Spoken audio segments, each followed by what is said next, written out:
রাধে রাধে বন্ধুরা, মিঠি পাইন্সের আরও একটি নতুন ব্লগে আপনাদের সকলকে স্বাগত জানাচ্ছি। আজকে গিয়েছিলাম ব্যারাকপুরের কস্তুরি রেস্টুরেন্টে। সবার প্রথমে স্টার্টারে মিনি মুর্গ কাটলেট নিয়েছিলাম।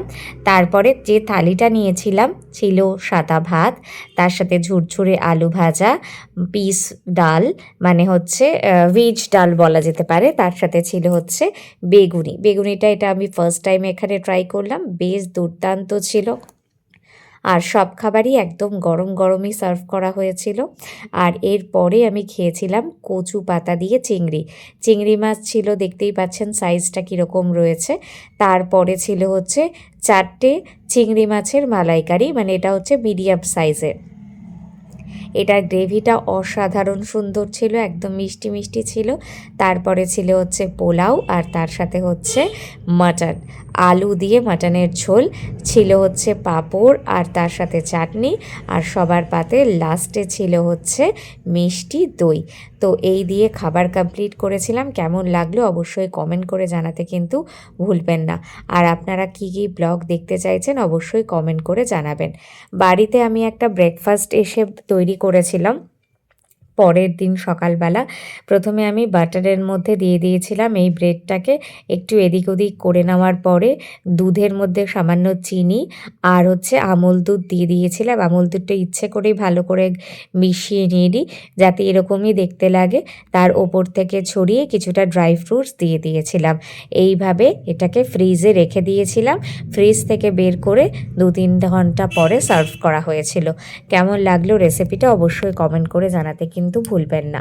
আর এই দিনকে বিকেলবেলা গিয়েছিলাম KFC, যথারীতি আমার যেটা সব থেকে পছন্দের ফ্রাইড চিকেন সেটা তো অর্ডার করাই হয়েছিল।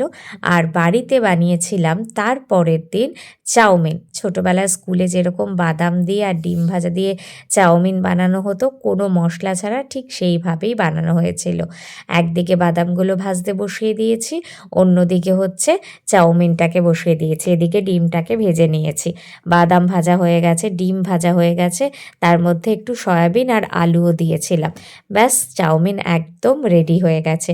ঠিক মায়ের হাতের মতো তো হয়নি, কিন্তু মোটামুটি ভালোই খেতে হয়েছিল। কিন্তু আমি চাইছিলাম যদি মায়ের হাতের মতো হয়, কিন্তু মায়ের হাতের মতো হওয়া সেটা তো সম্ভবপর কোনোভাবেই নয়।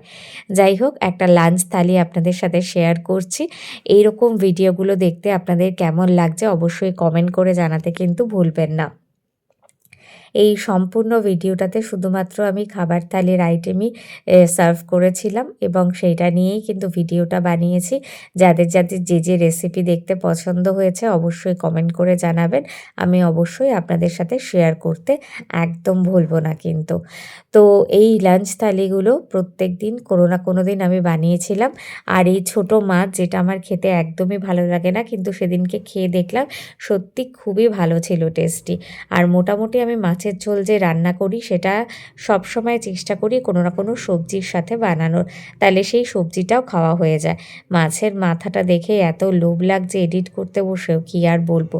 আর এই চাটনি বানানে কিন্তু আমি এখন দারুণ এক্সপার্ট হয়ে গেছি।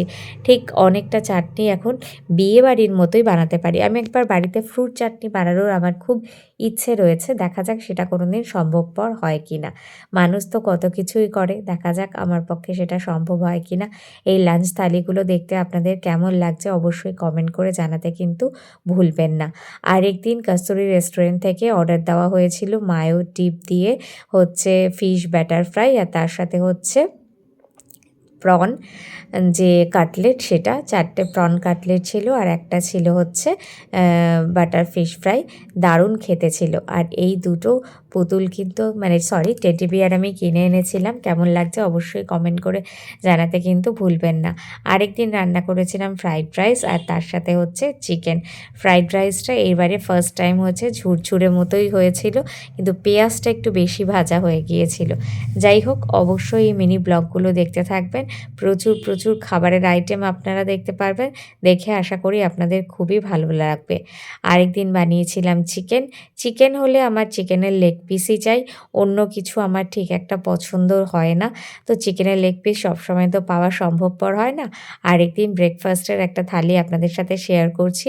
মাছ ভাজা, খিচুড়ি, তার সাথে গাজরের হালুয়া, তার সাথে হচ্ছে ডিম ভাজা আর হচ্ছে চাটনি। কেমন লাগছে অবশ্যই কমেন্ট করে জানাতে কিন্তু ভুলবেন না। তো আপনাদের সাথে চ্যানেলটিকে শেয়ার ও সাবস্ক্রাইব করার জন্য বন্ধুদেরকে অবশ্যই জানাবেন। আপনারাও চ্যানেলটিকে শেয়ার ও সাবস্ক্রাইব করে দেবেন। পাশের বেল আইকন প্রেস করতে ভুলবেন না। তাহলে সমস্ত নোটিফিকেশন আপনাদের কাছে পৌঁছে যাবে। আর এই তেলাপিয়া মাছ ভাজা খেতে কার কার পছন্দের অবশ্যই কমেন্ট করে জানাতে কিন্তু একদম ভুলবেন না। তো আজকের মতো ব্লগটা এখানেই শেষ করছি। সবাই খুব ভালো থাকবেন। রাধে রাধে, হরে কৃষ্ণ, রাধে রাধে।